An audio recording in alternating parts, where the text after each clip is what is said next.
one bold decision made all the difference. Hello Andhra Pradesh.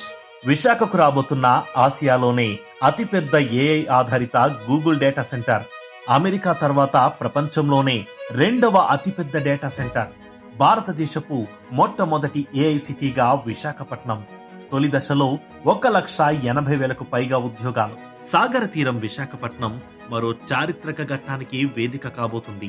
I believe that we are creating history, and what Hyderabad took 30 years, we will actually take not more than 10 years to achieve here in Visakhapatnam.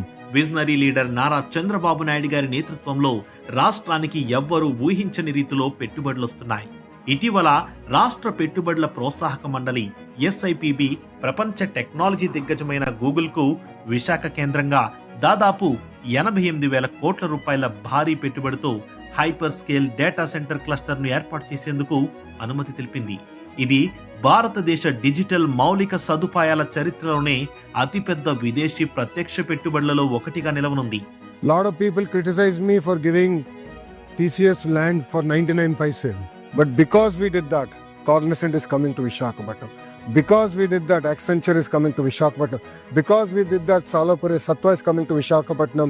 Answer is coming to Visakhapatnam. Google is coming to Visakhapatnam. ఈ పెట్టుబడి కేవలం ఒక భవన నిర్మాణం మాత్రమే కాదు.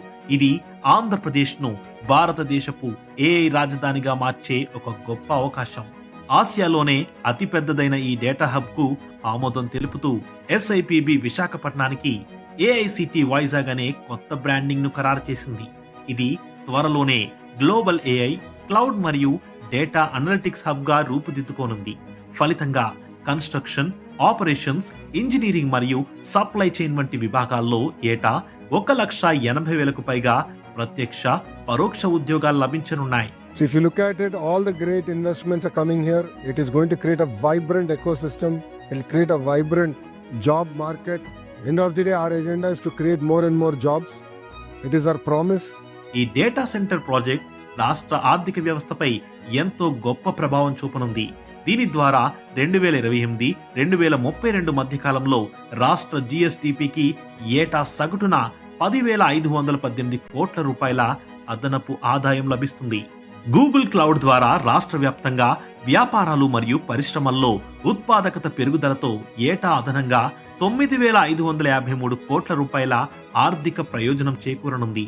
5 ఏళ్లలో ఇది 47,720 కోట్ల రూపాయలకు చేరుతుందని అంచనా వేస్తున్నారు. ప్రస్తుతం ప్రపంచంలో డేటా సెంటర్ల సామర్థ్యంలో అమెరికాలోని వర్జీనియా 1.3 గిగావాట్స్ తో అగ్రస్థానంలో ఉంది.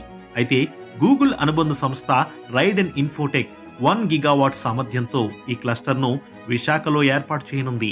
ఇప్పటికే విశాఖలో అదాని, సిఫీ వంటి సంస్థల ద్వారా పెట్టుబడులు రాగా, తాజాగా టాటా కన్సల్టెన్సీ సర్వీసెస్ కూడా 2 గిగావాట్ సామర్థ్యం గల డేటా సెంటర్ ఏర్పాటుకు ఆసక్తి చూపింది.